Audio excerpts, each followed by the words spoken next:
or should I say, Igunlar. My name is Abdul Kadir. I am from England. I represent an organisation called Praxis Europe. Praxis Europe works with young people that are disadvantaged in the educational environment, that have limited opportunities because of disability, because of low qualifications. And as part of our organization's responsibilities, what we try and do is support the organizations work with children to better help them move into either education or into work. And as part of today's presentation, we have Dr. Bob Bates, an eminent author and teacher of teachers in terms of supporting young people with disabilities and learning disabilities, and training teachers on how best to develop provision that helps individuals acquire the skills that they need to move forward. Today's session, we will be looking at educational leadership, which is about supporting teachers to be more effective in the provision that they provide in terms of supporting young people with disabilities. Bob, over to you. Thank you very much, Abdul. I think I'd like to start with an apology for the problems related to connections last night. I'm doing this talk from Gibraltar, and although the office that I'm working from has excellent broadband facilities, the island itself can be quite limited, and I understand that there was a lot of crashes last night, so I really do apologise if it spoiled the flow of the presentation. I'd also like to thank the organisers for changing the times of my session today. I have a very important appointment at 2 o'clock at the University of Gibraltar, which is a wonderful university, an old-style university with some fabulous modern facilities, and they'll be launching their postgraduate certificate in education for teachers in the next few weeks, and they've asked if I'll go and do some book signing of my book, Learning Needs Simplified. So I have to dash away, unfortunately, but I will stay for the full length of this presentation.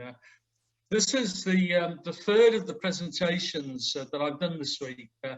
First one looked at the employment and education rights of people in the UK. The second issue, we looked at behaviour management, and I hope I gave you some useful tips relating to both teachers and tips that teachers can give parents to parents of young people with disabilities. In the final presentation, I want to look at the issue of education leadership and how they impact on children and young people opting out of the education system.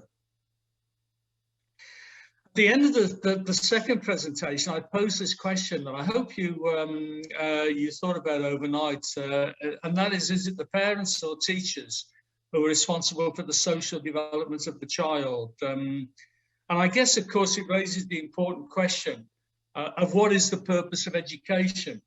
Is the emphasis on meeting the academic or the social needs of the child? Should we be preparing them for further academic studies or for the world of work? Key figures in this debate are, of course, the leaders who make the decisions about where the emphasis should be. And for the final presentation, therefore, I want to focus on leadership in education. And I use the term leader to cover anyone involved in advancing and improving the educational process in their organisation. This doesn't just include the head teachers of the school or the principal of the college or university or chief exec of a training venture, but everyone involved in the governance of the organisation, the curriculum development, and the staff student well-being.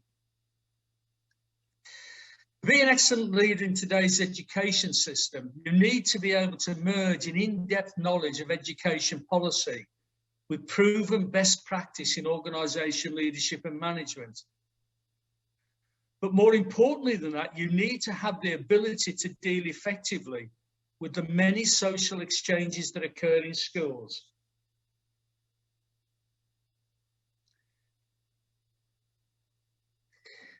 One of my favourite books on education leadership is a book by Anthony Breck and Barbara Schneider called Entrusting Schools, written in 2002. And in this, they talked about the importance of the social exchanges that take place in the school. They referred not just to what takes place in the classroom or the staff room, but to the relationships that develop with all stakeholders and their mutual dependency on each other to achieve the desired outcomes for their children. Brick and Schneider refer to this principle as relational trust and claim that this dependency is based on the obligations and expectations that people have of each other and can be categorized under the following headings. Firstly, respect. This is marked by the teacher's willingness to listen to what others are saying and a genuine commitment to take others' views into account. Secondly, regard. This grows as a result of the leader's willingness to extend themselves beyond the basic requirements of their role. Thirdly, competence. This can be measured by the confidence that everyone has in the leader's ability to lead. And finally, integrity. This is recognized through leaders behaving ethically and keeping promises. Brick and Schneider argue that relational trust cannot be taught. It occurs as a result of the day-to-day exchanges, and even the simplest interactions can have a significant impact on building trust in their organization. I want to tell you a little story about my own experience of leaders within education. And this was when my daughter Amy was progressing from primary to secondary education. And like most parents and teachers undergoing this transition, I was afraid of what Amy was going to be faced over the next few years. By Christmas of the first term, Amy had started playing for the school hockey team, netball team, rounders team. She was in the school choir and even appeared in the school play. She was having a wonderful time at school. But to cap it all, at Christmas time, the school put on a pantomime. Now, a pantomime is a fairly unique form of a play in England, or in Britain, where people are encouraged to cheer the heroes and boo the villains, and it's quite a joyful occasion. On this occasion, it was the teachers within the school that put on the pantomime. And the arch villain in the pantomime was the head teacher himself. And whenever he appeared on stage, children were encouraged to boo him and throw things at him, not heavy things. But it was one of the funniest occasions I'd ever encountered. But this head teacher, Mr. Jarrett, 3 years after he'd retired and 2 years after my daughter had left for university, I met him during a conference. And I went up to Mr. Jarrett and I said, Mr. Jarrett, you won't remember me, and he cut me short. And he said, of course I do, you're Amy's dad. How's she doing at university?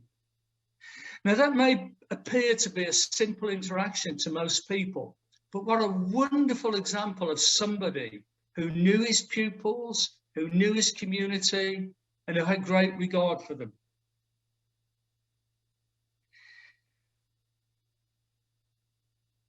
One of the key roles that teachers have, or that head teachers have to play in special education needs, is the safeguarding of children from abuse.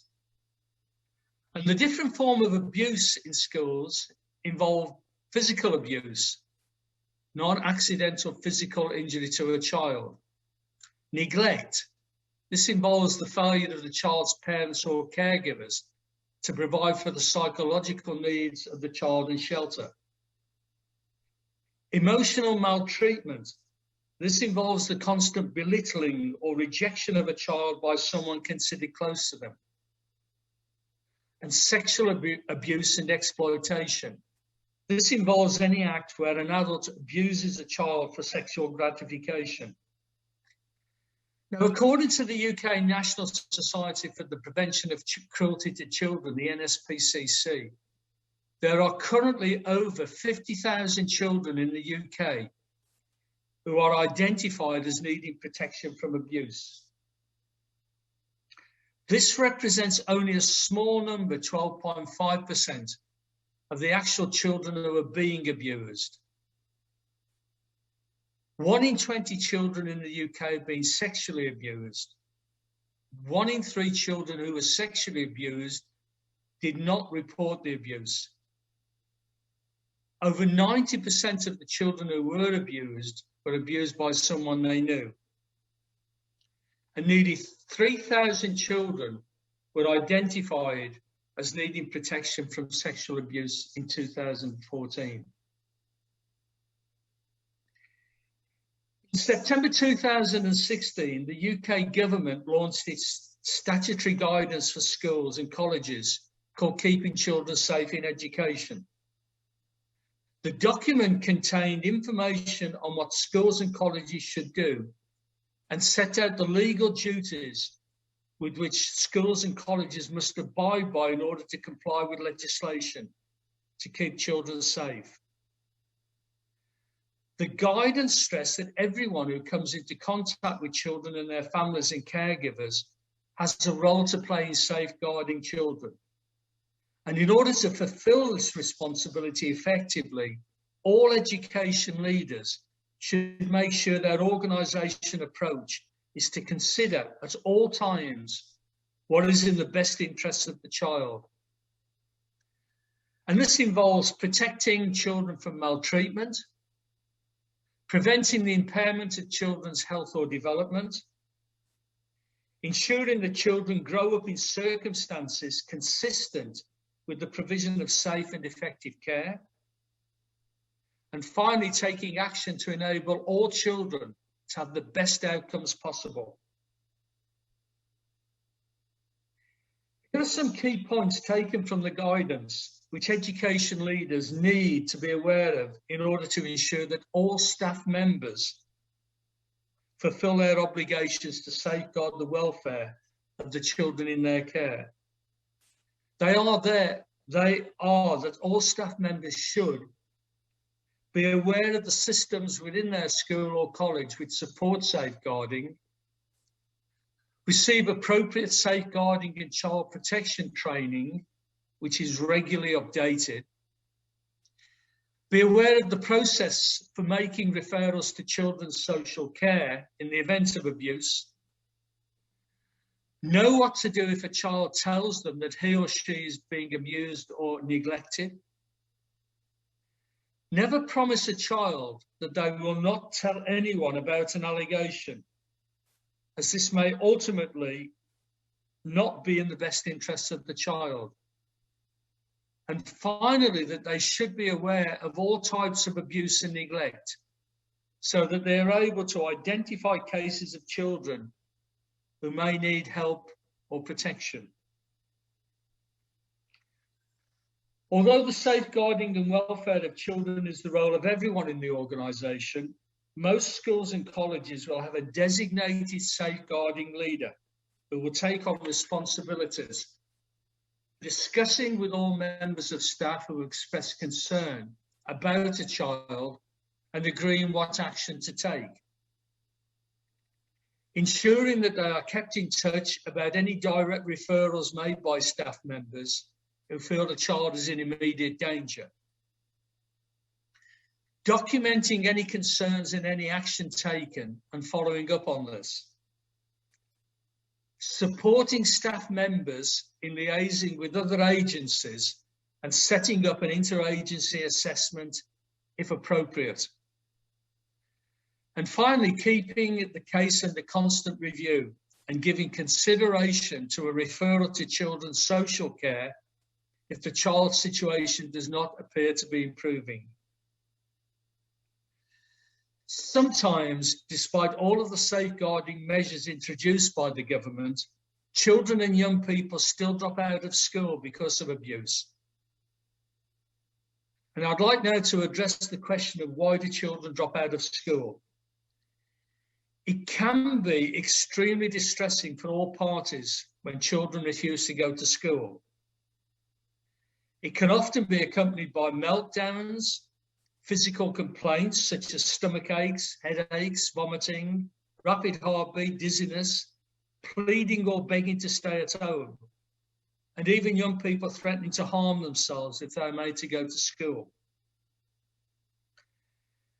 The behaviours associated with school refusal are extremely stressful for the young people, their parents and their siblings, and are, of course, concern for the school and teachers.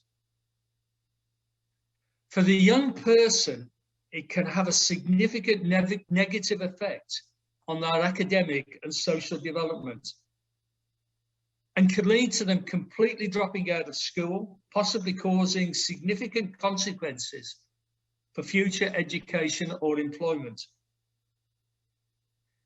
It can also lead to the child suffering mental illness. From the research that we've done in the UK, the root causes of school dropouts are anxiety or emotional distress, which will look very different according to the age of the child. For example, younger children may be more anxious about being separated from their caregivers. They may fear a teacher or fear being picked on by older children. Whereas older school dropouts may have concerns about their academic performance, may have worries about making friends, eating in the cafeteria, using the school bathroom, changing for gym practice, being called on for class, or being made fun of or bullied by their peers. I'd like now to tell you Charlie's story. Charlie was a very happy-go-lucky 9-year-old. He had stolen the show as a member of the Gangsters Gang in a local young person's theatre production of the musical Bugsy Malone, and was prominent in his primary school shows. Unfortunately, not everyone appreciated Charlie's talent, and from the age of 9 to 11, he was systematically bullied by one of the boys at primary school. Charlie's parents were horrified when they found that the bully was going to the same secondary school as Charlie, and the bullying continued throughout secondary school. Although Charlie's parents complained to the school, the bullying continued, and Charlie's physical and mental well-being deteriorated. The result was that Charlie became withdrawn. From being that happy-go-lucky boy that appeared in school plays and musicals, he now became withdrawn. He missed a lot of school due to stomach illnesses and stopped attending the theatre group he had previously loved. His only social contact was 3 online friends in Germany, Canada, and America. This often meant having to stay up late at night to talk to friends in America and Canada, and he began sleeping during the day. When Charlie's parents discovered he was being self-harming, they threatened to withdraw Charlie from school.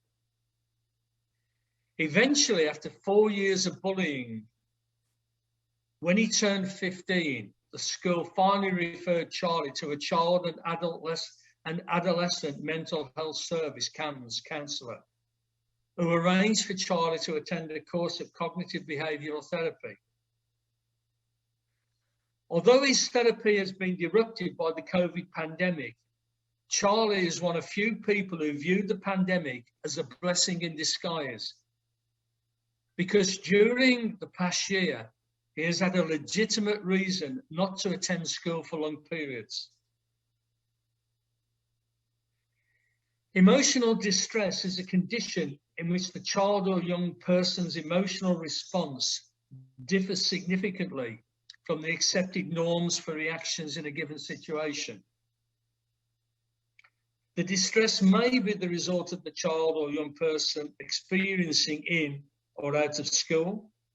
As children or young people develop, they are constantly growing and changing, both emotionally and physically. It may be difficult, therefore, to distinguish whether their actions are part of their normal growth pattern or as a result of an illness or bad experiences such as those experienced by Charlie. If an emotional problem persists, or has a serious effect on disrupting their normal day life, then it may eventually come under the category of a disorder. It's heartbreaking to know that what should be a pleasing and rewarding stage of the lives of children such as Charlie was ruined by the callous acts of bullying and the school's failure to deal with this. In the previous presentation, I gave you a couple of acronyms that I felt could be useful aid memoirs to teachers and for teachers to give parents to help them deal with the problems being faced by their children with special needs. This is a final acronym that I want to give you, which surprisingly spells out the word children. This is one that I give to teachers to share with children and young people having to deal with physical or mental conditions. I encourage parents to tell children to create a vision of the person they want to be. To tell children that they'll face a lot of negativity in their lives. And this will come from a number of angles, including their peers, their teachers, and sometimes, sadly, even their parents. This may be well-intentioned to avoid the child becoming disappointed at failure. I never did play football for my local professional football club, Warsaw, when I was young. But at the age of 64, I was appointed captain of their walking football team.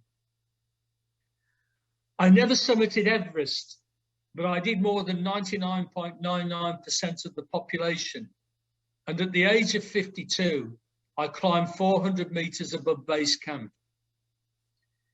The point that I'm making is to tell children that they may never reach their perfect vision they have of themselves, but there will be a point in the journey to get there where they can turn around and say, that'll do for me.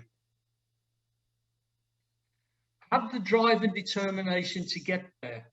Accept that bad things happen. This might be lacking the resources they need or as a result of the influence of negative people. It's how they deal with these incidents that will define them as a person. Reflecting on why bad things happen and what they could do next time to avoid them is important. But having the ability to think on their feet and deal with bad things when they do occur is just as important. Identify the people you need to support to get there. Advise children never to be afraid to ask for help. There's no disgrace in this. Most people who can help will. Those that can't will probably have a good reason not to do so. Those that could or won't aren't worth bothering with. Lose any negative thoughts they have about themselves. Advise them not to wallow in self-pity, to look on themselves as differently able rather than disabled or disadvantaged. Okay, I guess the child is now probably saying it's all right for you. You don't have to live with my condition or circumstances, and that's a fair point. I don't.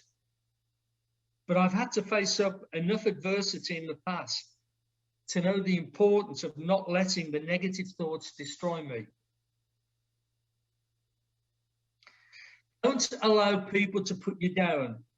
I'm afraid there will always be teasers and bullies who delight in belittling others. Children or young people who are different because of a condition or a set of circumstances are easy prey for these people.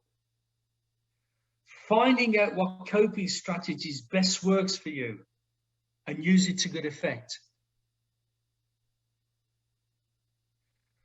Respect yourself for the person you are. It is the person you are that defines you, not the label that others attach to the condition or circumstances that you're having to live with.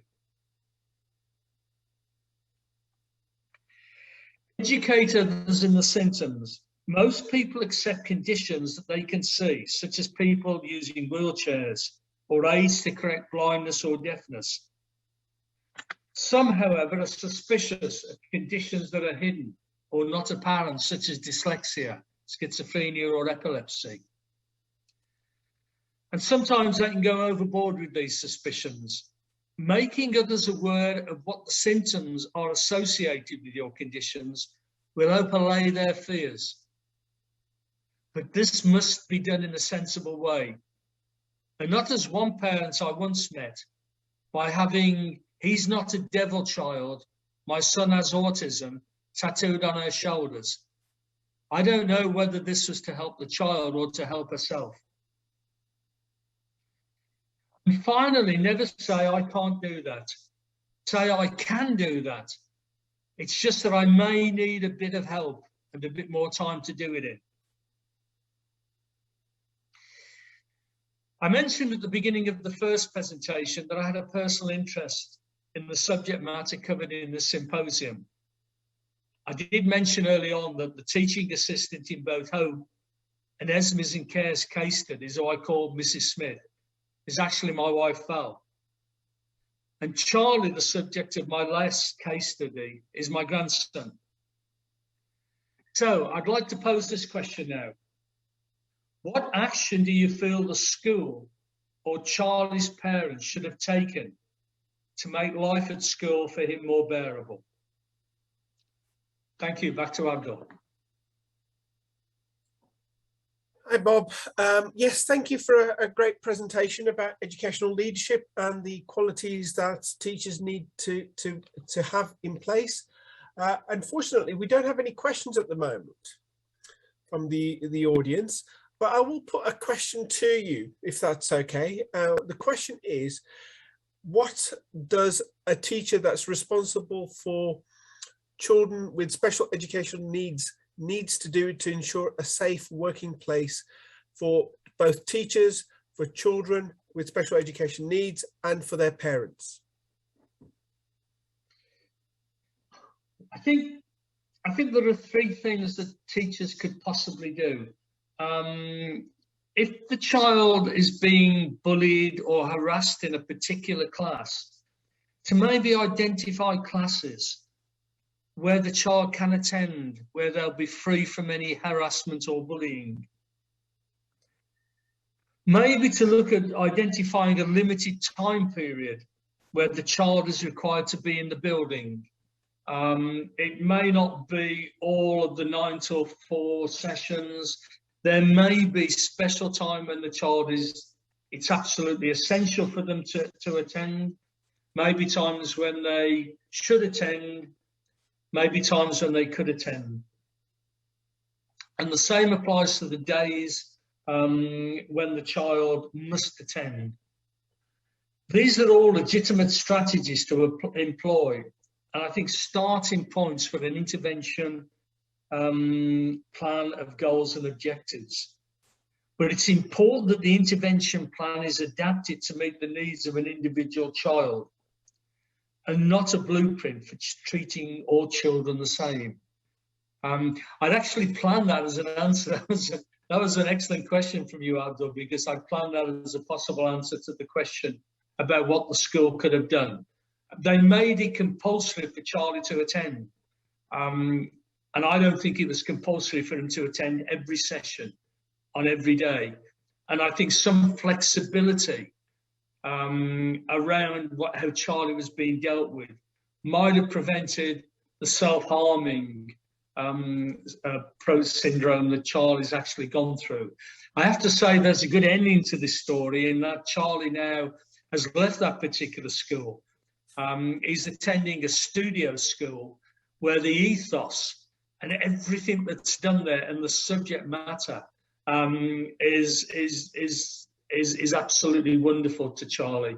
He's not, in the 3 weeks that he's been there, he's not missed a day due to any illnesses or anything like that. And he's even volunteering to do out of school activities, like they've got an open day and Charlie's volunteered to go and set up all the computers for the open day. It's about finding the right school and the right environment within that school that is critical to this. That's great, Bob. I think what we're saying is to put the child and the family in pole position, in that the school develops services and supports the child and the family in order to be able to, for the child to reach their full potential, whether they have a disability, a physical disability, or a hidden disability. At the same time, final question, what would you say that a head teacher needs to do to support his or her teachers to better work with teachers working with children with special education needs? I think early on I set out the Keeping Children Safe guidance, that the head teacher must be prominent in driving this forward. I have this thing where I wrote in a book once that leaders don't lead, followers follow. And I think the teacher has the head teacher has a wonderful opportunity to set a great example here, and something that teachers can follow. That's great. I don't think we have any other questions from the audience. So on that note, I think, do you have any final words for the audience? Can I just say that I just, there's nothing I enjoy more than getting emails from people who've been at conferences and people from other countries.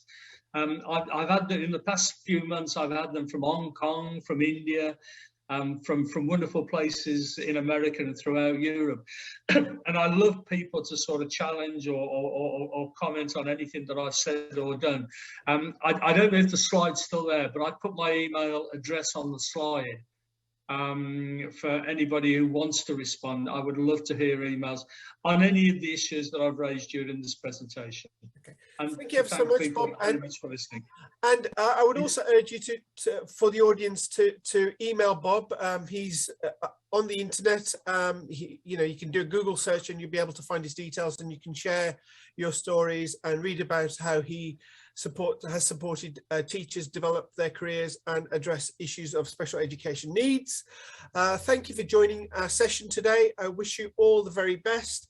And thank you to the organisers for a fantastic conference. We've been able to learn so much about the work of the Croatian organisations supporting young people with disabilities and helping their parents to move forward. Thank you ever so much. Goodbye. Bye.